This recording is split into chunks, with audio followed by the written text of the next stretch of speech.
Perezida Paul Kagame avuga ko we na FPR Inkotanyi yari ayoboye batashakaga ko Habyarimana Juvenal wari perezida w'u Rwanda yicwa kuko atari we wari ikibazo cyatumye bafata icyemezo cyo gutangiza urugamba rwo kubohora igihugu.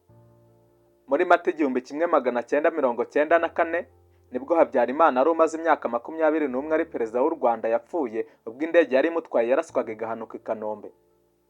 Muri Gashyantare 2022 urukiko rusesa imanza mu Bufaransa rwategetse ko dosiye y'iperereza ku iraswa ry'iriya ndege ifungwa nyuma y'imyaka irenga 20 y'iperereza. Mbere y'uko Ubufaransa butangiza iryo perereza mu 1998, abantu bari hafi ya Perezida Paul Kagame bakunze gutungwa agatoki bashinjwa kuba aribo baba bararashe iriya ndege yari inatwaye abarimo Ntaryamira Cyprien wari perezida w'u Burundi. Icyakora muri 2012 raporo y'impuguke z'Abafaransa yerekanye ko iyo ndege yabarahanuwe n'abahezanguni bo ku ruhande rwa Habyarimana babonaga ko washaka kumvikana na FPR mu masezerano ya Arusha yari arimbanije. Perezida Kagame mu gitabo Conversations with the President of Rwanda ubwo yabazwaga n'umunyamakuru Fawasa Suda ku giti cy'ibyo yemera byerekeye waba yarahanuye iriya ndege, nawe yashyize mu majwi abahezanguni babonaga ko Habyarimana ari kugurisha igihugu kuri FPR no ku Batutsi. Ati icyo nemera ku giti cyanjye gishingiye ku bikekwa ndetse no ku iperereza ryakozwe n'umuryango w'abibumbye. Nta na kimwe muri ibi cyabaye ku bw'uruhurirane mpanuka. Iminsi myinshi cyangwa ibyumweru mbere y'uko indege ya Habyarimana ihanurwa hari harabaye ibiganiro ku mugaragaro. Ibiganiro byatangazwaga kuri radio n'ibinyamakuru by'intagondwa. Ibyo biganiro byavugaga ko hari ikintu gikomeye kigiye kuba.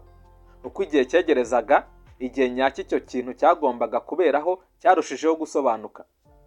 Yakomeje agira ati Habyarimana bakundaga kumwita Kinani, bisobanuye udatsindwa, nk'ikintu gikomeye kandi gifite imbaraga zisumba ibindi byose. Rya tsinda ry'intagondwa niryo ryamushinjaga kugurisha igihugu kuri FPR no ku Batutsi kuko batekerezaga ko yemeraga byinshi cyane mu mishyikirano.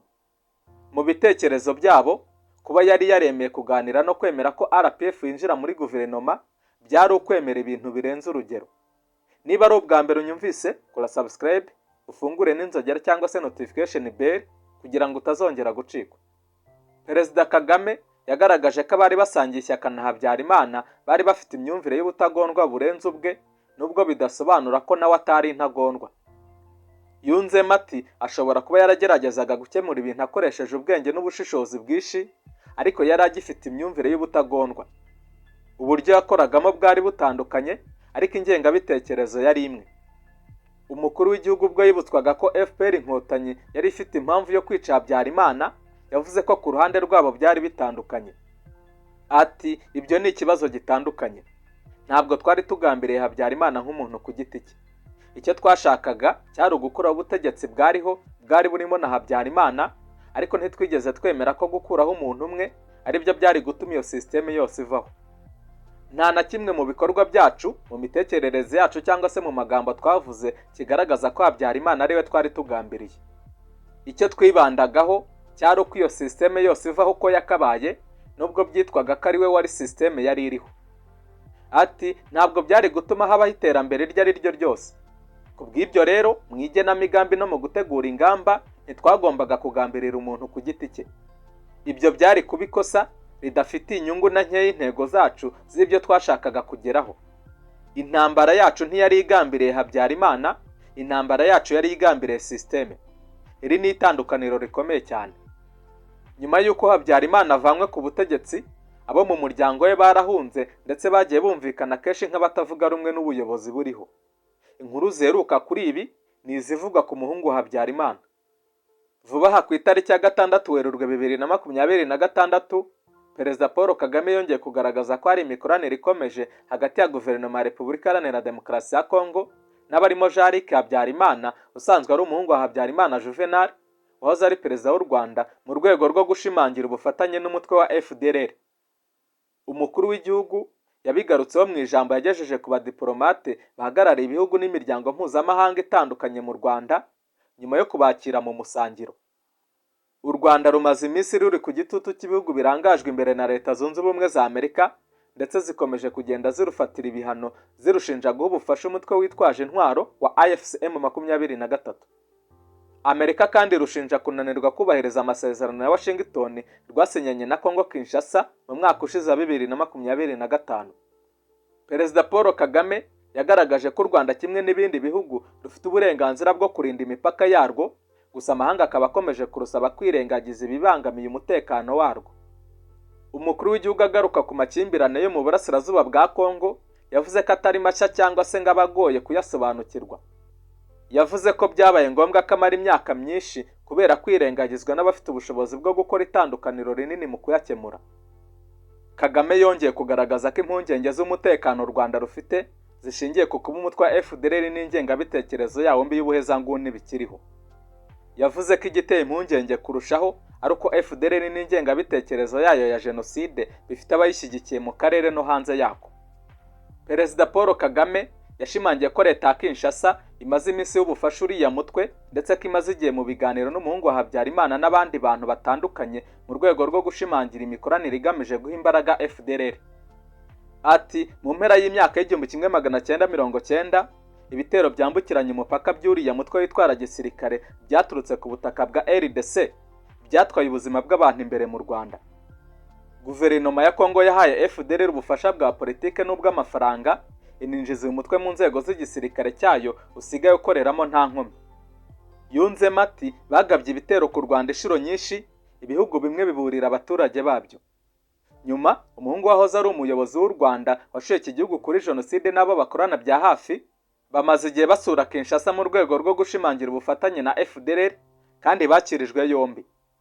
Umukuru w'igihugu yavuze ko u Rwanda rwagaragaje iki kibazo inshuro nyinshi zishoboka, nyamara impamvu muzi z'amakimbirane zikirengagizwa kubw'inyungu z'igihe gito. Yavuze ko u Rwanda kubera amateka rwanyuzemo rukeneye imipaka irinzwe, ashimangira ko ingamba z'ubwirinzi rwafashe nta kindi zigamije kitari ukurinda imipaka yarwo.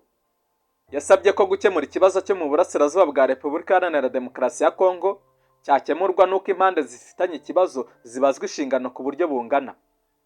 Yakomeje yerekana ko u Rwanda rwiteguye gukuraho ingamba z'ubwirinzi igihe cyose RDC yabishyize mu bikorwa inshingano zayo nk'uko biteganywa mu masezerano ibihugu byombi byashyiriyeho umukono i Washington muri Amerika mu Kuboza 2025. Ati u Rwanda rushaka amahoro, ariko dushaka amahoro arambye twakubakiraho ahazaza hacu heza. Turashaka gusiga politike mbi nyuma yacu iteka. U Rwanda rwiteguye gukuraho ingamba zarwo z'ubwirinzi mu gihe RDC yujuje inshingano zayo nk'uko ziteganywa mu masezerano ya Washington. Yasobanuye kandi ko ayo masezerano areba impande eshatu zirimo u Rwanda na Repubulika Iharanira Demokarasi ya Kongo ndetse na Leta Zunze Ubumwe za Amerika, kandi ko kugira ngo ashyirwe mu bikorwa ari uko buri ruhande rukora inshingano zarwo. Ati kugira impande eshatu muri uru rugendo hanyuma ugatekereza ko uruhande rumwe ari rwo rugomba kubahiriza inshingano zarwo, ntabwo nzi ibyo twakabaye twitega muri ibyo. Aho niho usanga turi. Aya masezerano ashyizwe mu bikorwa yaha impande zose umutekano ukenewe kandi bikwiye n'ubufatanye mu by'ubukungu. Imwe mu ngingo ikubiye mu masezerano ya Washington ni uko leta ya RDC igomba gusenya umutwe wa FDLR. Gusa nyuma y'amezi 8 asinywe uriya mutwe urakidegembya. Undi wavuze kuri uyu muhungu wa Habyarimana ni Minisitiri w'Ububanyi n'Amahanga w'u Rwanda. Minisitiri w'Ububanyi n'Amahanga Ambasaderi Olivier Nduhungirehe yabwiye umuhungu wa Habyarimana Juvenal wayoboye u Rwanda Jean-Luc Habyarimana ko u Rwanda rudakeresa umubano we na Perezida wa Repubulika Iharanira Demokarasi ya Kongo Felix Tshisekedi. Yabigarutseho ubwo yamusubizaga nyuma y'ubutumwa Habyarimana Jean-Luc yatambukije ku mbuga nkoranyambaga. Uyu muhungu wa Habyarimana yifashishije X yagaragaje u Rwanda nk'urushaka guhunga inshingano zarwo nyuma y'uko Amerika ifatiye ibihano bamwe mu basirikare bakuru ba RDF ibashinja gufasha M23 ihanganye na guverinoma ya RDC. Kuri we ngo rushaka kwitwaza ingendo ze zihariye yagiye agirira muri RDC nk'uburyo bwo gushimangira umubano na RDC ndetse n'umutwe w'iterabwoba wa FDLR, kandi ngo ntaho bihuriye. Jean-Luc Habyarimana asanga izo ngendo yagiriye muri RDC ntaho zihuriye n'ubufatanye bwe na FDLR, ahubwo ko ngo ari ingendo ze bwite yagiye agirira muri icyo gihugu cyahaye intebe FDLR igizwe n'abasize bahekuye u Rwanda muri jenoside yakorewe abatutsi. Minisitiri Ambasaderi Nduhungirehe yahise asubiza umuhungu wa Habyarimana washatse kwigurutsa umubano we na FDLR ndetse n'ingendo z'i Kinshasa azigaragaza nk'izidafite aho zihuriye nawo. Ati ndibanda cyane ku byo wagaragaje ko ingendo zawe zihoraho i Kinshasa zari ingendo zihariye cyangwa se private? Igisubizo cyanjye ni iki ni igitutsi ku nzego zacu z'ubutasi. Yongeye hati ibikorwa byawe by'urugomo guhera mu 1994 byakomeje kugenda byisubiramo.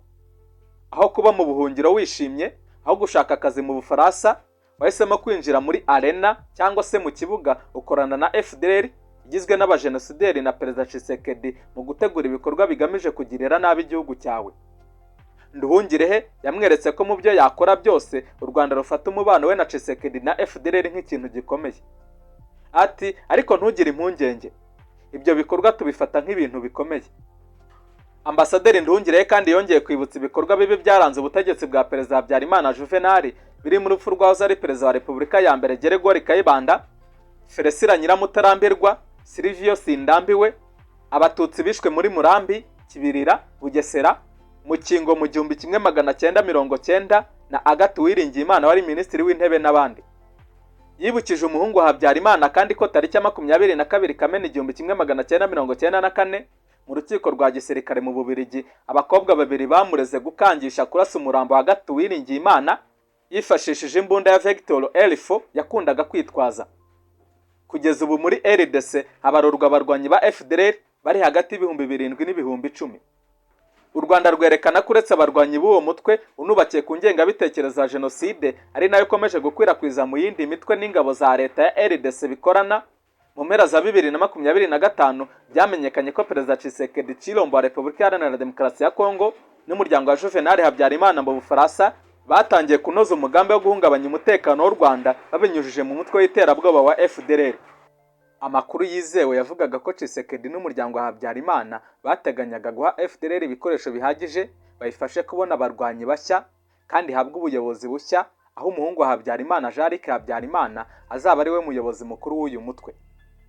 Umuntu wa hafi y'ibiro bya Perezida wa RDC yahishuye ko ubutegetsi bw'iki gihugu buri gukorana na Jean-Luc Habyarimana, abanyamuryango b'ihuriro RNC riyoborwa na Kayumba Nyamwasa, n'iyita guverinoma y'u Rwanda iri mu buhungiro iyoborwa na Thomas Nahimana wabaye padiri. Byagaragajwe ko Tshisekedi yateganyaga inama yo ku rwego rwo hejuru Kinshasa mu ntangiriro za 2026 yagombaga guhuza abantu bo mu mitwe y'iterabwoba bita batavuga rumwe n'ubutegetsi bw'u Rwanda kugira ngo bareme ihuriro rifite igisirikare gikomeye gishobora guhungabanya umutekano w'u Rwanda kikaba cyanakuraho ubutegetsi bwarwo. Kwa 4 Gashyantare 2026 Tshisekedi yari muri Amerika mu gushyira imbaraga mu bukangurambaga busaba abagize inteko ishinga amategeko y'Abanyamerika gusunikira ubutegetsi bw'icyo gihugu gufatira ibihano u Rwanda kubera uruhara rushinja mu ntambara yo mu burasirazuba bwa RDC. Bisa naho urugendo rwe rutamuhiriye kuko yeretswe ko kugira ngo haboneke amahoro arambye leta ya RDC igomba gusenya umutwe w'iterabwoba wa FDLR nk'uko amasezerano y'amahoro ya Washington abiteganya ndetse na Wazalendo. U Rwanda rwagaragaje kenshi ko rudashobora gukuraho ingamba z'ubwirinzi mu gihe umutwe wa FDLR ugihabwa intebe n'ubutegetsi bwa RDC kandi ari ikibazo ku mutekano warwo n'akarere k'ibiyaga bigari. Nuko usoje duhurire muri comment section uduhe ibitekerezo cyangwa se inyunganizi. Ntiwibagirwe gukora shanga usangiza abandi inkuru no gukanda like. Subscribe yo nizere ko amaze kuyikora niba wari utarayikora. Niba ukizinduka ukajya ku kazi kawe ukicara ugategereza abo bakiriya 20 cyangwa 30 ku munsi, menya neza ko nta kazi urimo. Hari uburyo nzi bwizewe abenshi bari kuyoboka. Ninkubwira ibizwi nka GBM cyangwa Global Buyer Magnet untega amatwi neza nkwibira ibanga. Ubu ni uburyo bwihariye tukubakiramo website igahindura agakino muri business yawe, game changer. Aka kantu usura kumvise neza. Ibi ntabwo ari amakabya nkuru, ahubwo ni ubuhanga bw'inzobere mu gucengera ibijyanye n'iyubakwa ry'imbuga nkoranyambaga zicururizwaho hifashishijwe ubumenyi mu byitwa social dynamic algorithm, aho umugurisha murikira abatuye isi ibicuruzwa bye mu kanya nk'ako guhumbya abakiriya bakisuka. Ibi bizagufasha kugeza ibicuruzwa byawe ku bantu barenga miliyaridi 7 zituye umubumbe, byose ubikoreye kuri smartphone yawe cyangwa se mudasobwa. Ubucuruzi bwose waba ukora, ubu buryo burakora ndakurahiye. Abakiriya baturutse imihanda yose baguteza imbere bakora order ku bicuruzwa byawe, maze nawe ukabakorera delivery yaba bari mu Rwanda ndetse no hanze yarwo. Aya makuru inkwakuzizo zayamenye kera, ibinyabiziga byabo bikora delivery amasaha 28 kuri 28, iminsi 7 kuri 7. Ndizera ko ujye ubibona bicicikana bikagucanga, ariko ibanga nta rindi. Nge rwose ibi bintu nza abantu babizi neza kandi babasha kubigukorera aho waba uri hose, haba mu Rwanda cyangwa se mu mahanga. Bahamagare cyangwa ubandikire kuri nimero ziri muri screen, ibindi uzanshimira nyuma.